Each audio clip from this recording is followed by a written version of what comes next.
ครับวันนี้เรามาดูกรรมที่มักจะซับซ้อนกันครับในภาษาล้านนานี่นะครับมันก็จะเอาลักษณ์ภาษาไทยมาปนมันก็ไม่ได้นะครับอย่างเช่นคำว่าหัวเนี่ยนะครับมัวทั่วสระอัวเนี่ยครับสระอัวเนี่ยนะครับก็จะได้ทบทวนไม้เกี้ยไปตัวนะครับไม้กัวนะครับทบทวนไปหลายๆตัวนะครับแล้วเรามาดูกรรมภาษากรรมอู้นะครับในตั้งบนเนี่ยนะครับหัวใจเศร้าส้อยอย่ามัวหงอยฮือฟิตเปี้ยนะครับเศร้าส้อยเป็นภาษาเป็นเสียงโทพิเศษนะครับผมได้เอาประดับไว้ว่าจุดประดับไว้ว่าถ้าประดับมันก็เขียนธรรมดามันก็ป้นในภาษาไทยป้นมีวรรณยุกต์โทพิเศษมาเฮือนะครับมันมีครับเพราะนั้นผมได้เอาจุดประดับไว้นะครับผ่าจะเรียนแบบผมก็ตามใจนะครับบัเรียนกับมาเป็นอย่างครับ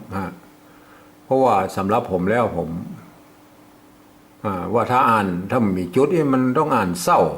ส้อยนะภาษาละนามันต้องเศร้าส้อยนะครับเศร้าส้อยมันขึ้นไปหน่อยนะครับเสียงโทพิเศษนะผมได้เอาจุดไว้ประดับนะลองรู้ภาษาละนาเลยนะครับหัวใจนะครับหัวตรงหะนะครับไม่ใจไม่สัตว์นี่นะครับอย่างนี้มันไม่ได้นะครับมาเขียนแบบไทยไม่ได้นะหัวอย่างเงี้ยไม่พัดไม่สัตว์นะมันมาได้นะครับมาได้นะครับมันจะต้องใจไม่กลัวไม่กงนะครับหัวนี่ต้องไม่เนี่ยนะถ้าเป็นใจยังตัวหน้าสะกดมันก็เป็นตัวง่าสะกดมันก็เป็นไม่กงไม่กลไม่อย่างไรไปครับไม่กงถ้าสมมติว่าเป็นตัวว่ามาสะกดมันก็เป็นไม่กลัวนะครับไม่กลัวนะครับไม่กลัวนะอันนี้หัวนะครับหัวนะครับหัวใจนะครับหัวใจนะไม่ไก่ตัวจ๊ะก็เป็นใจนะครับถ้าใจตัวจ๊ะแล้วครับอย่างอี้ใจนะครับใจก็ถ้าบริบทอันอื่นก็มีความหมายครับไปใจเหมือนกับไปแวะไปเยี่ยมหาอย่างเนี้ยไปใจนะฮะหัวใจนะครับเศร้าส้อยนะครับเศร้าส้อยนะครับถ้าสมมติว่าเราอยากใจแบบตัวนี้เขียนเนี่ย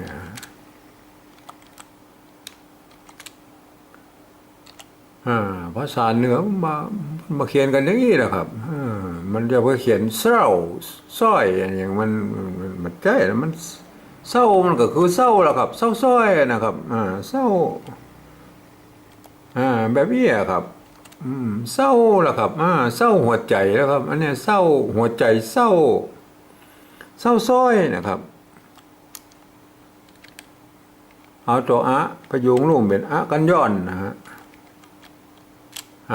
เศร้าส้อยนะครับยาอยแล้วครับอยตัวอยแล้วก็ปยานนะครับมันก็จะเป็นตัวนี้นะครับ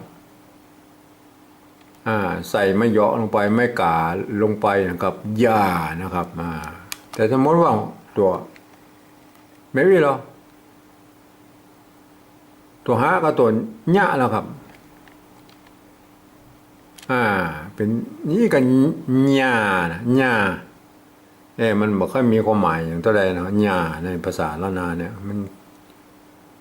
ถ้าขี้ห่าเนี่ยก็พอมีอยู่ที่ขี้ญามันก็บอกค่อยมีความหมายตัวใดครับยามัวนะครับมัวในทำนองเดียวกันเขาจะไปเขียนแบบภาษาไทยมัวมันไม่ได้นะครับมัวมันต้องใจไม่กลัวนะครับก็คือไม่กงไม่กลัวนี่แหละครับมันนี่นะเอาตัวว่าใส่ลงไปมันก็เป็นไม่กลัวนะครับมัวนะครับ ต้องเขียนอย่างนี้นะครับมัวกับหัวเนี่ยทั่วอันอย่างมู้เนี่ยนะครับจะไปใส่ไม้พัดไม่ได้นะครับมันหมีนะครับในภาษาล้านนานะครับหงอยเป็นตัวงะนะครับเอาตัวไปไว้ทั้งลุ่มมันเป็นกันย้อนนู่นนะครับต้องไว้ทั้งลุ่มนะครับมันสามชั้นแล้วทีนี้สามชั้นก็เป็นสามชั้นละหงอยนะครับก็ต้องเขียนอย่างนี้นะครับหงอยตัวไม่กือไม่ขอจ้างตุ้ยแหละครับนะครับบ่มีตัวนะครับมันมีตัวไว้ข้างลุ่มนะครับนะครับอย่างนี้ก็นะครับฟิตนะครับฟิตนั่นเป็นภาษาฝรั่งนะครับฟิตเขาเขียนตัวเพื่อนฟิตนะครับมันต้องใส่ไม้ขอจ้างบนแล้วนะครับมันก็ต้องฟิตแล้วครับฟิตแหละมันต้องฟิตแล้วฟิตนะครับฟิตเปี้ยนะครับเปี้ยไม่เกี้ยนะครับไม่เกี้ยนะครับไม่เกี้ยนะครับ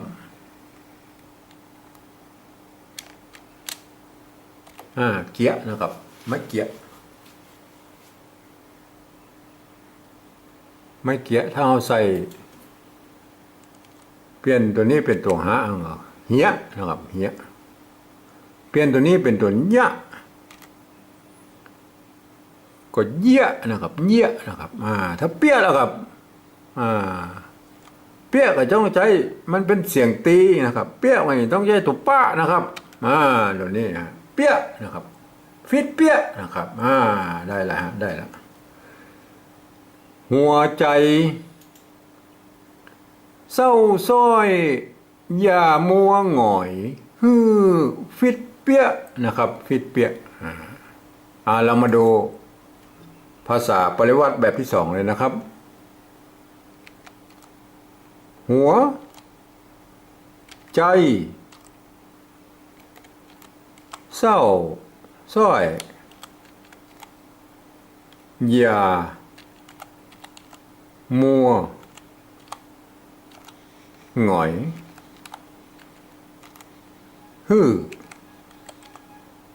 ฟิตฟิต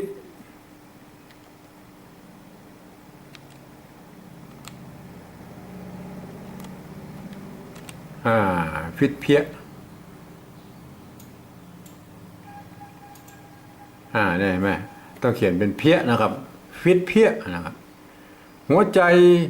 เศร้าส้อยเนี่ยเห็นไหมที่ผมเอาจุดไปประดับไว้เสียงกำโอ้ถ้าบ้านฝรั่งมังค่ามาหรือคนใต้มาพวกก็อ่านทางบนว่าอ่านเศร้าส้อยนะครับหัวใจเศร้าส้อยอย่ามัวหงอยฟิตเพี้ยฟิตเพี้ยฟิตเพี้ยนะครับแต่อ่านทางบนพวกนะครับนี่ตัวอันนี้เป็นตัวป้านะครับมันเป็นภาษาปริวัติแบบสองนะครับการอ่านไม่ต้องขึ้นไปอยู่ทางบนพวกนะครับนั่นคือภาษากำมูนะครับเขาจะต้องนะอย่างไรเสียงออกมาได้สะกดได้เป็นตามนั้นนะครับเปี้ยเห็นไหมเปี้ยอันนี้คือเปี้ยนะครับอันนี้มันใจแล้วครับอันนี้มันเพี้ยนะครับคนเหนือว่าเปี้ยนะครับก็ต้องเปี้ยนะครับเศร้านะครับเศร้าเขียนอะไรถ้ามีจุดนี่มันก็เศร้านะครับเศร้า